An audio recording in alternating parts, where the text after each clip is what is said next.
నమస్కారం అండి. సార్ నమస్కారం అండి. నమస్కారం అండి.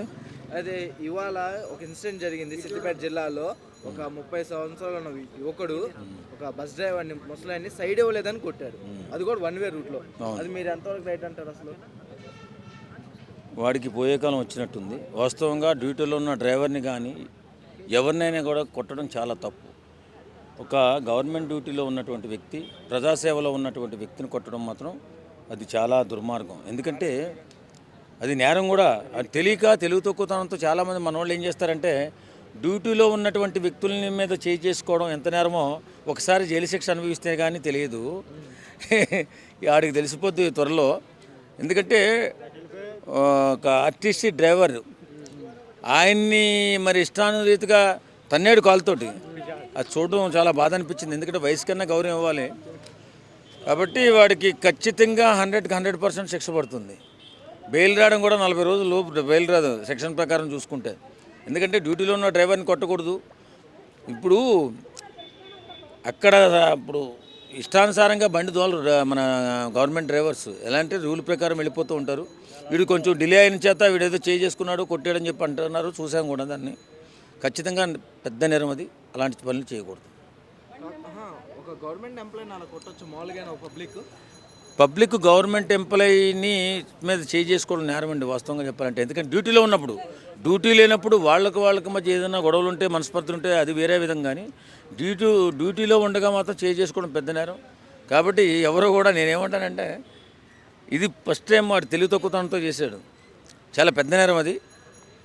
ప్రతి ఒక్కరూ నేర్చుకోవాల్సింది ఏంటంటే డ్యూటీలో ఉన్నటువంటి వ్యక్తుల్ని, ప్రజా జీవితంలో ఇప్పుడు ప్రభుత్వ డ్యూటీలో ఉన్నటువంటి వ్యక్తుల్ని చేసుకోవడం అతి పెద్ద నేరం. అది కోర్టులు కూడా హర్షించవు. ఖచ్చితంగా వారికి బెయిల్ రావడం కూడా కొంచెం ఇబ్బందిగానే ఉంటుంది. తర్వాత సెక్షన్ కానీ ఆ కేసు కానీ రుజువు అయితే 3 సంవత్సరాల నుంచి 7 సంవత్సరాల దాకా జైలు శిక్ష పడే అవకాశం ఉంటుంది. మరి సిపి సజ్జనార్ గారు రియాక్ట్ అయ్యారు వీటి మీద. మరి సిపి సజ్జనార్ గారు రియాక్ట్ అయిన చాలా విషయాలు వేరే రకంగానే వెళ్ళినాయి. ఇది కూడా అలానే వెళ్ళిద్ది అంటారా? తెలివి తక్కువతనంతో ఇప్పుడు చేస్తున్న యువత ఏదో ఆవేశంతో, ఉక్రోషంతో కొన్ని సందర్భాల్లో ఏ ఇరిటేషన్తో గవర్నమెంట్ డ్యూటీలో ఉన్నటువంటి వ్యక్తుల్ని చేసుకోవడం జరుగుతుంది. అది పెద్ద నేరం అని తెలియకపోవడం వల్ల ఇలా జరుగుతుంది. కారణం ఏంటంటే వాళ్ళు డ్యూటీలో లేనప్పుడు మీ ఇష్టానుసారం మీరు గొడవలు పెట్టుకుంటే పర్వాలేదు, కానీ డ్యూటీలో ఉండగా ఏదో నిర్లక్ష్యం వహించాలని మీరు చేసుకోవడం కరెక్ట్ కాదు. మీరు కావాలంటే ఏదైనా కంప్లైంట్ చేసుకోండి పోలీస్ స్టేషన్కి పోయి. ప్రజా జీవితం ఇది. ఇష్టానుసారంగా మన ఇష్టం వచ్చినట్టు మనం బతుకుతామంటే కుదరదు. కాబట్టి ఇది మాత్రం చాలా పెద్ద నేరం. సజ్జనారా గారే కాదు, తెలివైన ప్రతివాడికి తెలుస్తుంది డ్యూటీలో ఉన్నవాడిని కొట్టకూడదు, కొడితే శిక్ష కూడా పడుతుందని. కాబట్టి ఇది మాత్రం తెలివి తక్కువతో చేసిన పని ఉంటుంది. తర్వాత తెలుసుకుంటాడు వాడు. పారిపోయినా పట్టుకొస్తారుగా, అంత తేలిక ఏం వదలరు. ఎందుకంటే అంత పెద్ద వయసు ఉన్నటువంటి డ్రైవరు తర్వాత కాలుతో తన్నాడు అతను. చాలా దుర్మార్గం అబ్బా. చూస్తేనే బాధ అనిపించింది. సామాన్య ప్రజలుగా మనకి ఎవరైనా కానీ ఒక వ్యక్తిని మ్యాన్ హ్యాండ్లింగ్ చేసేటప్పుడు కనీసం వయసునైనా గుర్తిస్తారు. మరి ఎందుకు గుర్తించలేదు ఆ వ్యక్తి? డ్యూటీలో ఉన్నాడని చూడకపోయినా ఆ కోపంలో కనీసం వయసునైనా గుర్తించి అలా చేయకుండా ఉండాల్సింది. చేశాడు కాబట్టి తగిన శిక్ష అనిపిస్తాడు. సార్ నమస్కారం అండి. నమస్కారం అండి. ఇవాళ జగన్ గారు నాంపల్లి హైకోర్టుకు వచ్చారు. నిన్నేదో టైం ఇచ్చారు కదా, ఆ టైంలో హాజరయ్యారు. మరి జగన్ అవునండి, ఖచ్చితంగా న్యాయమూర్తికి సమయం ఇచ్చినటువంటి వ్యక్తి. ఒక ముద్దాయి న్యాయమూర్తికి సమయం ఇవ్వడం నేను కొత్తగా చూశాను. నిజంగా రావటం, ఒక 5 నిమిషాల సేపు అందులో ఉండటం, మళ్ళీ సంతకం పెట్టి వెళ్ళిపోవడం చాలా ఆనందంగా అనిపించింది. ఎందుకంటే రేపు సమాజం నేర్చుకోవాల్సిన పరిస్థితి చాలా ఉంది. అంటే న్యాయమూర్తుల్ని మనం గౌరవించవలసిన అవసరం లేదు, న్యాయస్థానాలని మనం గౌరవించవలసిన అవసరం లేదు. 5 సంవత్సరాలు 6 సంవత్సరాల తర్వాత కూడా కేసుకి అటెండ్ అవ్వచ్చని చెప్పేసి జగన్ గారు నిరూపించారు. నిజంగా చాలా సంతోషం. ఎందుకంటే దుర్మార్గులు, దుష్టులు, నీచులు, ఈ చెడ్డ పని చేసే వాళ్ళందరికీ కూడా దారి చూపించారు జగన్మోహన్ రెడ్డి గారు. ఖచ్చితంగా ఈ సాంప్రదాయాన్ని అందరూ పాటించి రేపొద్దున కోర్టులకు కానీ న్యాయమూర్తులకు కానీ విలువ లేకుండా చేసే పరిస్థితి వస్తుంది. ఎందుకంటే చూడండి, ఇప్పుడు ఒక 5 సంవత్సరాలు ముఖ్యమంత్రిగా చేసిన వ్యక్తి, కోర్టుల్ని గౌరవించవలసిన వ్యక్తి గౌరవించకుండా సమయం కేటాయించడమే కాకుండా ఆ తర్వాత ర్యాలీగా రావడం, కోర్టులకి బల నిరూపణ చేసుకోవడం, ఇది మాత్రం చాలా అన్యాయంగా కనపడుతుంది. రేపు ఫ్యూచర్లో మరి ఆయన సీఎం అవుతాడో లేదా పక్కన పెడితే ఇష్టానుసారంగా రూల్స్ని అతిక్రమించడం అనేది మాత్రం కరెక్ట్ కాదు. రేపు రాబోయే రోజుల్లో కోర్టులను ప్రశ్నించే అవసరం ఉంటుంది ఎవరికైనా సామాన్యులకి. ఎందుకంటే ఒక నేరం చేసిన ముద్దాయి 6 సంవత్సరాల తర్వాత కోర్టుకు రావడం ఒకటిను, తర్వాత రూల్స్కి వ్యతిరేకంగా న్యాయమూర్తులకే సమయాన్ని కేటాయించడం అనేది గొప్ప చరిత్ర ఇది. కాబట్టి జగన్మోహన్ రెడ్డి గారు దీన్ని ఈ కొత్త సాంప్రదాయానికి తెరదీశారు. ఫ్యూచర్లో మరి న్యాయమూర్తులు ఎదుర్కొనేటటువంటి సమస్య ఎలా ఉంటుందో చూడాలి.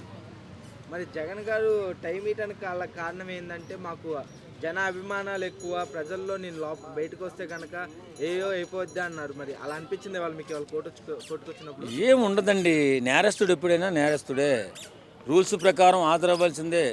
ఇప్పుడు కోర్టు వాయిదాకి కానీ లేకపోతే సంతకం మళ్ళీ కోర్టులో సంతకం పెట్టుకునేటటువంటి కొన్ని కేసులు ఉంటాయి. ఎవరైనా సరే మనం మన కోర్టులు కానీ న్యాయమూర్తులు కానీ గౌరవించవలసిన అవసరం ఉంది. ఎందుకంటే ఇప్పుడు అత్యున్నతమైనటువంటి స్థానంలో ఉన్నటువంటి న్యాయమైన చట్టమైనా మనకి పేదోడికైనా పెద్దోడికైనా న్యాయం జరిగేది అక్కడే, కాబట్టి వాటిని గౌరవించవలసిన అవసరం ఎంతైనా ఉంది. కాకపోతే ఏంటంటే కొన్ని సాంప్రదాయాలకి ఇలాంటి జగన్మోహన్ రెడ్డి లాంటి వాళ్ళు కొన్ని తిలోదకాలు ఇచ్చేసి కొన్ని గందరగోళానికి గురి చేస్తూ ఉంటారు. రేపు పొద్దున్నే పెద్ద పెద్ద డెకాయిట్లు గట మీరు వారికి ఎందుకు ఇచ్చారు ఈ అవకాశాన్ని, వెసులుబాటుని, మాకు కూడా ఎందుకు ఇవ్వరని చెప్పి అడిగే అవకాశం వస్తుంది. మరి అప్పుడు న్యాయమూర్తి సమాధానం చెప్పాల్సి వస్తుంది. మరి ఈ సాంప్రదాయం ఎంతవరకు వెళ్తుందో మాత్రం కొంచెం ఇబ్బందిగానే ఉంది. తెలంగాణలో కూడా ఫ్యాన్ బేస్ ఎక్కువనే ఉంది. ఆయన మామూలుగా ర్యాలీ కోసం ఏం చేయలే, మామూలుగానే వచ్చి జనాలు అంటే కోర్టుకు వెళ్ళేటప్పుడు కూడా ఫ్యాన్స్ వస్తుంటారా? అంటే ఆంధ్ర నుంచి ఇప్పుడు అంత కాదండి, ఆంధ్ర నుంచి కాకపోతే ఎక్కడి నుంచి అయినా రాని, కానీ అభిమానులు అందరికీ ఉంటారండి. ఇప్పుడు సెలబ్రిటీ అయినా సినిమా యాక్టర్ అయినా అనుభవాలను ఉంటారు. కానీ కోర్టుకు వెళ్ళేటప్పుడు కోర్టులను గౌరవించాలి, న్యాయమూర్తులను గౌరవించాలి. అంతేగాని నా దగ్గర ప్రజాబలం ఉంది కదా, ధనబలం ఉంది కదా అని విర్రవికి వెళ్తే ఫ్యూచర్లో కోర్టులకి న్యాయమూర్తులకి విలువ తగ్గిపోయే పరిస్థితి వస్తుంది. కాబట్టి నేనేమంటానంటే ప్రజాబలాన్ని బయట చూసుకోండి, కోర్టులకు వచ్చేటప్పుడు సామాన్యంగా రండి. అలా వస్తేనే సాంప్రదాయాన్ని కొనసాగించినట్టుగా ఉంటుంది తప్ప మీ ఇష్టానుసారంగా సాంప్రదాయాన్ని తొంగలో దుక్కేసి రూల్స్ని అతిక్రమించేసి మేము వెళ్తాం, మేము ప్రజానాయకులం కదా అంటే ఫ్యూచర్లో చాలా ఇబ్బందులు ఎదుర్కోవాల్సిన అవసరం ఉంటుంది. ఇన్ని సంవత్సరాలు బెయిల్ మీద ఉన్నాడంటే అసలు పెద్దలండ లేకుండా ఉండదు కదా.